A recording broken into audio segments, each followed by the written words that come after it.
بسم الله الرحمن الرحيم. ليسون 3 بقى بنتكلم فيه عن الستارز. الستارز اللي هم مين؟ يعني ايه نجوم؟ حد يقول لي كده دارك اوبجكتس ولا illuminating اوبجكتس؟ illuminating اوبجكتس كبار ولا صغيرين؟ صغيرين. لا بيبانوا صغيرين، بيبانوا صغيرين بس كلهم نفس السايز صح؟ لا لا مش كلهم نفس السايز ولا حاجه. لا مستر انا بشوفهم كلهم فسافيس صغيره كده منوره في السماء وبتاع. لا في الحقيقه الستارز مش زي بعض. الستارز احجامهم مختلفه، في منهم فيري لارج ستارز، في منهم صغير، في منهم نص نص زي الصن بتاعتنا. ايوه مستر بس الستارز دي بتبان بالليل بس. ايوه ما هو الستار الوحيد اللي بيبان بالنهار هو مين؟ هو الصن. اوكي لكن الصن ستار والستارز الباقيين بعيد عننا فبيبانوا صغيرين، ولكن في الحقيقه في منهم اللي اكبر من الصن وفي منهم اللي اصغر من الايه؟ من الصن. خلينا نحط ديفينيشن جميل بسرعه كده للستارز ونقول ايه؟ بسم الله الرحمن الرحيم. الله الله الله الله الله الله. They are giant spheres. كرات عملاقه of highly explosive gases. غازات بتتكون من gases شديده الانفجار. highly explosive يعني شديده الايه؟ الانفجار. لا ده في انفجارات. صح صح صح صح. ده الحصه مليانه انفجارات. بيقول لك الجازس بتاعتها مش جازس من اللي هي زي بتاعت الاتموسفير فوتي كده جميله. لا الجازس دي سوبر هوت جازس. سوبر هوت يعني في فائقه السخونه لدرجه انها بتعمل مع بعض رياكشنز بتؤدي لاكسبلوجنز ضخمه وعملاقه. الاكسبلوجنز او الانفجارات الضخمه دي هي اللي بتخليها تطلع هيت ولايت. مش الصن هي اللي بتطلع لنا الهيت واللايت اللي احنا عايزينهم في الارض. كل الستارز زيها بيتكونوا من سوبر هوت جازز يحصل عليها رياكشنز عنيفه جدا، بتحصل عليها انفجارات عنيفه جدا، بيطلع منها هيت اند لايت. يبقى لما اجي اسالك الستارز والصن بيتكونوا من ايه؟ قول لي هايلي اكسبلوسيف جازز، غازات شديده الانفجار، او بنسميها ايه؟ سوبر هوت جازز. دي ما شاء الله انت الوحيده اللي بتعرفي تقري انجلش هنا. اسمها ايه يا جماعه؟ الحمد لله فصل نحو الأمية نطق بالخير الحمد لله.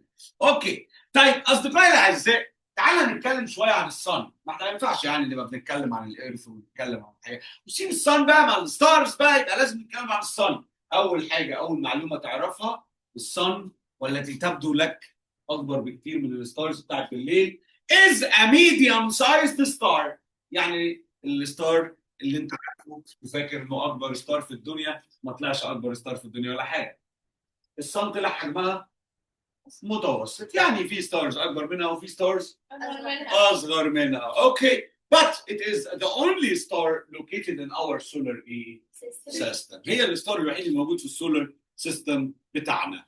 all other stars that you can see at night are farther away from the solar system. بقيه الستارز اللي انت بتشوفهم صغيرين قوي دول ممكن يبقوا فعلا اكبر من الصن بس هم بيبانوا صغيرين because they are farthest away from the solar system. يعني ان هم بعيد جدا عن السولار سيستم بتاعنا. So stars appear so bright in the sky. give reason. ليه الستارز بتبان منوره وحلوه كده في السماء؟ اقول له because it is the largest object in the solar system. ليه الشمس بتبان لنا منوره وجميله؟ عشان هي the largest object in the solar system and it is the closest star to Earth. يبقى بنشوفها منوره لانها ستار وبنشوفها كبيره عشان هي اقرب ستار لينا ولكنها ليست الاكبر. قلنا انها ايه؟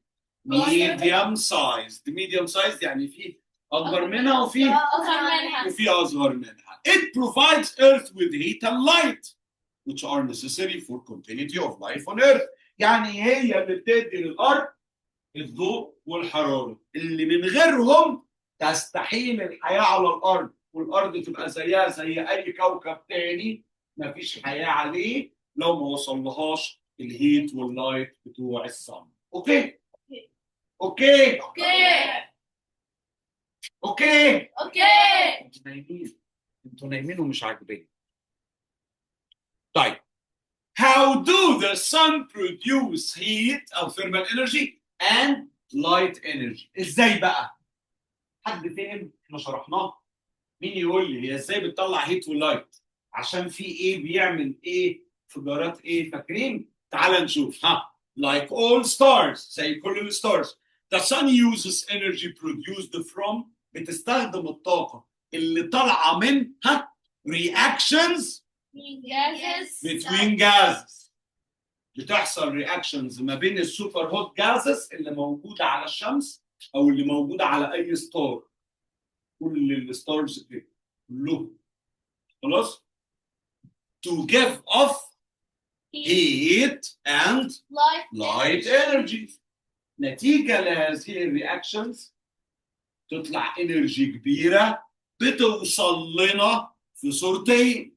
الصورة الأولانية هي الثيرمال انرجي، والصورة الثانية هي لايت انرجي. لايت انرجي اللي بتنور لنا، والثيرمال انرجي اللي بتدفينا لما بنبقى بردانين ونطلع نقف في الشمس، او بتلسوعنا في يوم زي النهارده كده. انت ماشي في الشمس تلاقي نفسك بتتلسع. انا ما اعرفش انت اتلسعت النهارده ولا لا، ولكني اتمنى لك لسوعه سعيده بعد. يوه هنعمل ايه بس يا ابني؟ والله يا امر الله. طيب خلينا نسال سؤال اهم. هو انتوا عرفتوا الكلام ده منين يا مستر عن مستر؟ هو في استرونوتس بيروحوا للستارز؟ لا. أسرة صبري. او مين؟ أسرة صبري. دي بنت خالتك؟ راحت السبيس. يروحوا للسبيس. اوكي انا سؤالي واضح. في عندنا استرونوتس راحوا ستار قبل كده؟ لا ما في. امال لو سالنا how do we study the stars؟ طيب مبدئيا نهدى. حلو الكلام ده. مبدئيا احنا مش بس عرفنا ندرس الستارز، ده احنا كمان عرفنا ان الستارز دي بتتجمع مع بعض بالملايين ويعملوا حاجات كبيره اسمها جالاكسيز. كل واحده اسمها جالاكسي. بس ترى انا معلوماتي عن جالاكسي دي انها شوكولاته بالهنا والشفا، بس في الحقيقه كلمه جالاكسي اصلا مقصود بيها مجرات اللي هي عباره عن ايه؟ عباره عن جروب اوف ستارز بالبلانيتس بتاعتها، بالجازز held together by gravity. ستارز بالبلانيتس بالمون بالذي منه، ودول مش واحده، ده كل ستار بالبلانيتس بتاعته بالمونز بالجازز بالسلطات بكله. كل ده مشدود مع بعضه بحاجه اسمها ايه؟ جرافيتي. عارفينها انتوا الجرافيتي دي ولا ما سمعناش عنها قبل كده؟ ما سمعناش عنها. اروح انا بقى لو انتوا ما سمعتوش عن الجرافيتي قبل كده، والله اروح. طب يلا روح عليك. ايه ده ولد؟ طيب يبقى الجالكسي is a group of ايه؟ stars, planets and gases. They are held together by the effect of gravity. ممتاز. طيب بس انا يا مستر اسمع ان الجالكسي دي اكبر حاجه. اقول لك غلطان. اللي البني ادمين عرفوه لغايه دلوقتي ان في بتاع 200 مليون جالكسي. ده اللي احنا يعني عرفناه. ايوه انا قصدت اقول مليون مره. 200 مليون جالكسي. مليون مليون. يعني 1000 مليار. فانت معانا رقم مهول، وكل جالكسي واحده من هذه الملايين اصلا جواها ملايين الستارز بالبلانتس.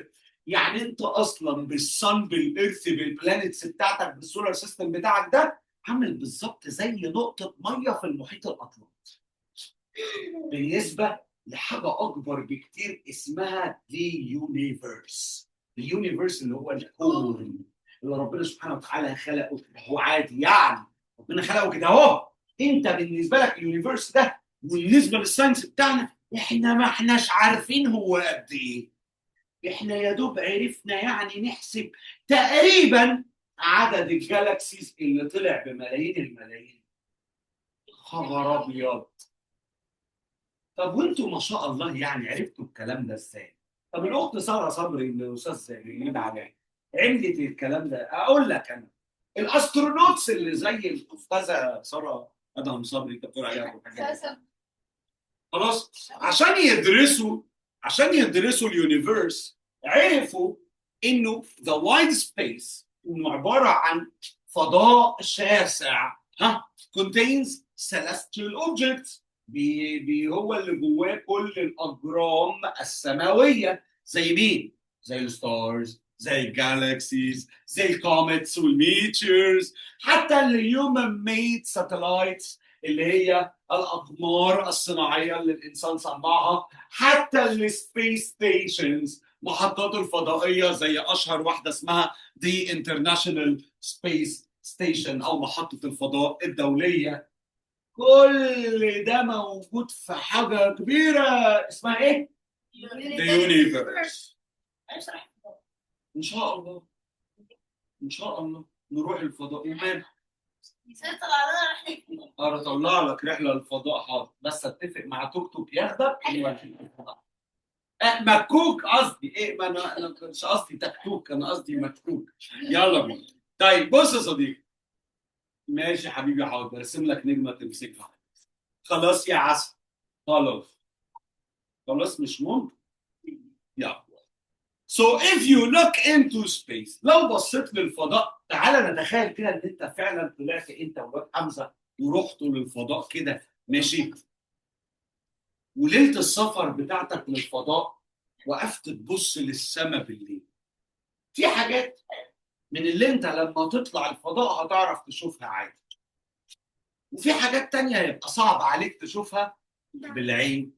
يعني your naked eye can see some celestial bodies، ممكن بعينينا نشوف حاجات موجودة في الفضاء، ولكن في أوقات تانية most of these celestial bodies will appear as small light dots. كل الحاجات اللي انت هتقدر تشوفها من الأرض دي هتشوفها كأنها نقط. ده آخرك، عينيك آخرها تجيب كده، هتجيب لها نقطة منورة كده، اللي هو شايف انت الستار اللي على اليمين دي، يقول لك فين؟ يقول له جنب النخلة كده، فيبص يشوف نقطة منورة. أيوه النقطة دي عبارة عن إيه؟ يعني التفاصيل بتاعتها إيه؟ أيوه مستر، يعني ما أنا مش هعرف أشوفها بقى بعينيا. أوكي، طب العلماء بقى ما بيكتفوش هم بقى بعينيهم بقى، بيروحوا يصنعوا أدوات بقى، يروحوا يخترعوا حاجات عشان يشوفوا. تعالى بحكي لك على واحد منهم كده. الراجل القمر اللي في الصورة ده أهو اسمه جاليليو. اسمه إيه؟ جاليليو. جاليليو صنع أول أداة استخدمها البشر في إنهم يشوفوا السبيس، وعشان كانت بتتكون من جزئين كده عاملة زي المنظار اللي إحنا بنستخدمه النهارده ده، فبيسماها باينوكيولرز. اسمها إيه؟ باينوكيولرز، يعني المنظار اللي فيه بتاعتين، واحدة للعين اليمين وواحدة للعين الشمال. أوكي؟ ده بنسميها جاليليو باينوكيولرز. النهارده وبعد مئات السنين بعد ما جاليليو توكل على الله، بقى عندنا النهارده أجهزة متطورة بتعتمد على نفس الفكرة، عايزة تحقق نفس الهدف اللي عمل عشانه جاليليو الباينوكيولرز بتاعته، وهو إن إحنا نقدر نوبزرف السبيس ونقدر نشوف الفضاء زي ما أنت نفسك تشوف الفضاء. تخيل النهارده بقى عندنا قدرة على إن إحنا نعمل تلسكوبس، مش بس نبص بيها من على الارض كده للفضاء، لا ده احنا بقينا بنبعت التلسكوبس للفضاء اصلا. اللي قدامك في الصوره على اليمين ده اسمه هابل سبيس تلسكوب، واحد من اشهر السبيس تلسكوبس اللي البشر بعتوها للفضاء عشان يصور ويبعت لنا هنا على الارض واحنا نتفرج على الصور وندرسها ونتعلمها، لان صعب جدا ان احنا نسافر للسبيس او نروح للستارز زي ما انتوا قلتوا من شويه. فعلا صعب ان احنا نروح للستارز، لان الستارز بتكون سوبر هوت جاسز، ما ينفعش نقرب منها، اي حاجه هتقرب منها هتولع، واحنا الاسترونوتس بتوعنا مش ببلاش، صح؟ ولا عادي يعني نبعت استرونوتس يولعوا عادي؟ لا يا لا الموضوع صعب طبعا. فاذا خلينا نتفق على شويه حاجات وصلنا لها من خلال المعلومات اللي احنا اتعلمناها عن اليونيفرس.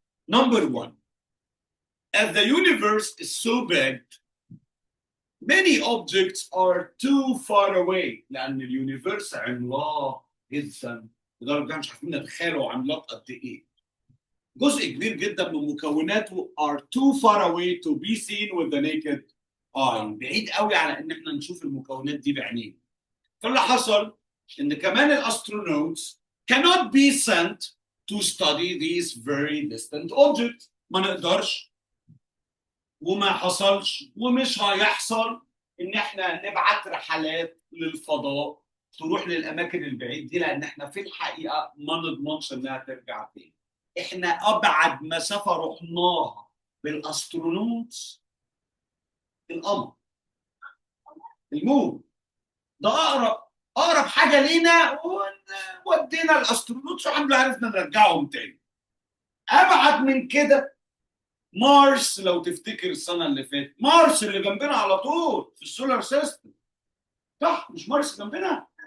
يقول لك المسافه بيننا وبينه 6 شهور. شهور؟ اه اه فحضرتك عشان نبعت رحله يعني لمده 6 شهور سنة. احتمال ما نعرفش نرجعهم تاني. فما بالك بقى لو انت بتتكلم عن ستارز ثانيه بره السولار سيستم. يا عم بره السولار سيستم ما نبقى نروح مارس الاول. اذا بقى صعب ومستحيل، بقى شبه مستحيل ان الاسترونوتس تبقى sent to study these very distant objects like stars. فبدانا نستفيد من التكنولوجي. يعني ايه تكنولوجي؟ يعني نحول الساينس بتاعنا لاجهزه وادوات تساعد البشر. زي ايه؟ زي نظاره مستر احمد كده، اهي دي شكل من اشكال التكنولوجي. والله ما بهزر.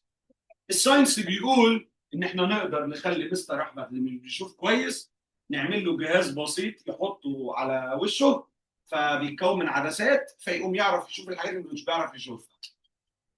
دي كده ابسط انواع التكنولوجيا. القلم اللي في ايدك تكنولوجيا. جاليليو باينوكيولرز لما يحول المعلومات بتاعت الساينس لجهاز بيقرب بيه صور الحاجات البعيده يبقى دي تكنولوجي.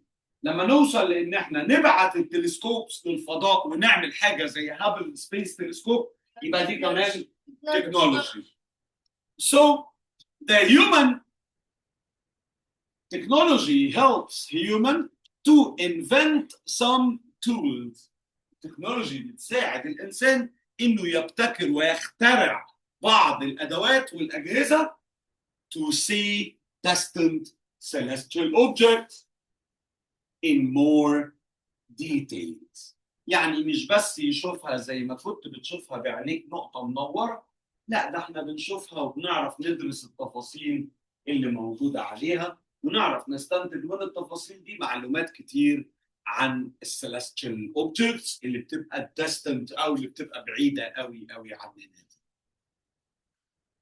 طيب هل كل التلسكوبس بنبعتها للفضاء زي هابل تلسكوب كده؟ لا. Some telescopes are placed on the Earth's surface. بس في مشكلة. إيه المشكلة؟ إن الأتموسفير مش بيخلينا نعرف نشوف بالتلسكوبس دي كل التفاصيل اللي إحنا عايزين نشوفها. يبقى خلي بالك.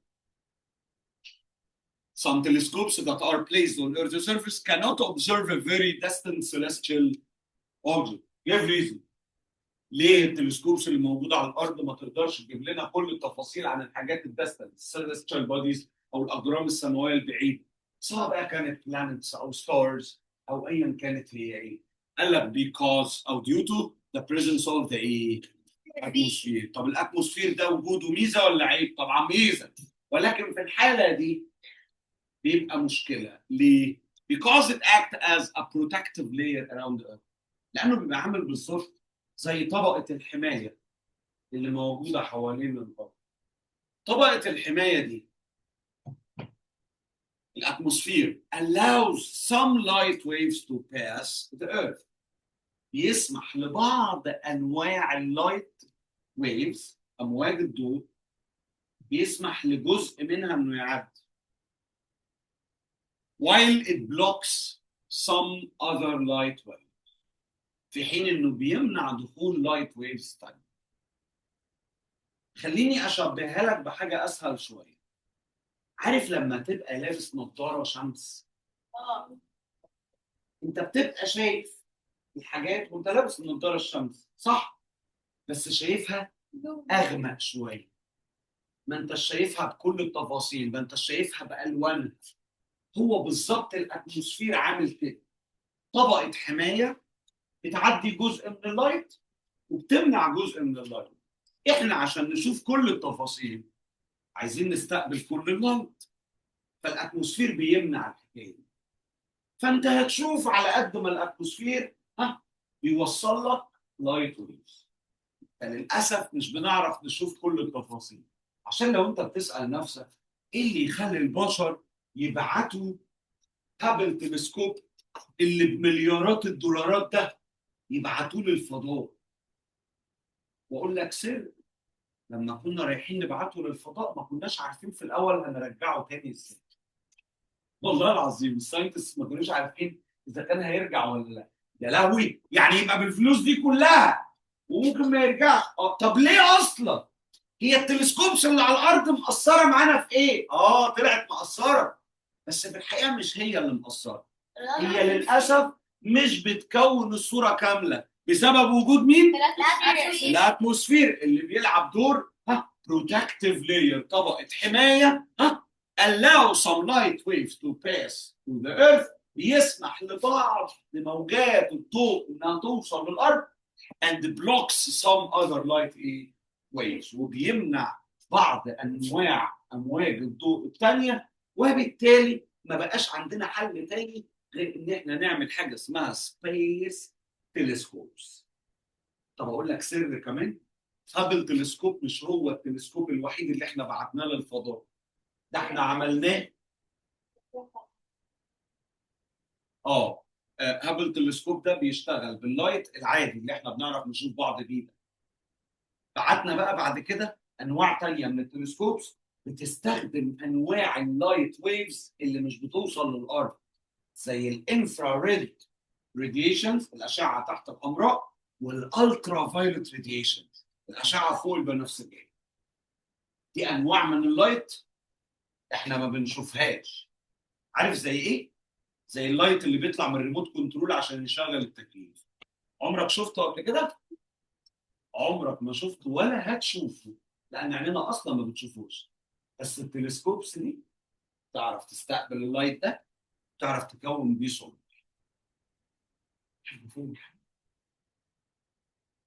فاهمين؟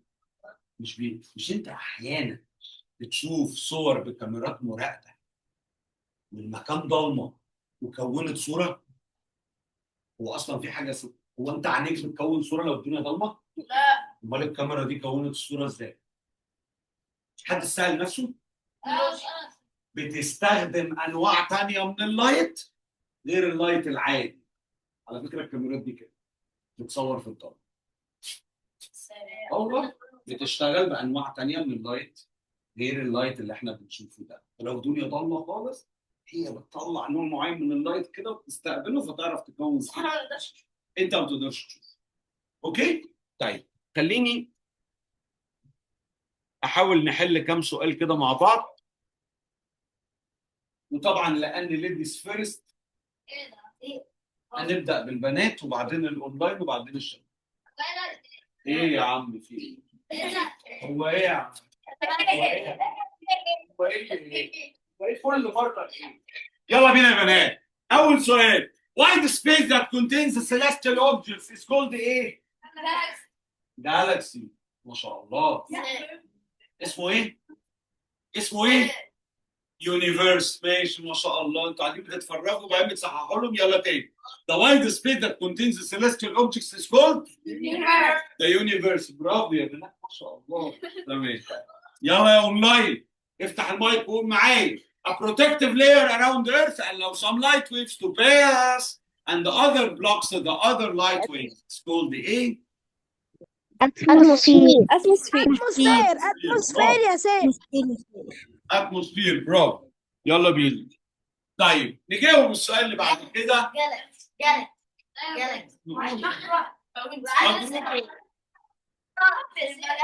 طلعناهم كلهم ما فضلش الاختيار واحد. خلاص يا اسكى اخواتك اهو. A group of stars, planets, and gases held together by gravity is called galaxy. طبعا. تمام.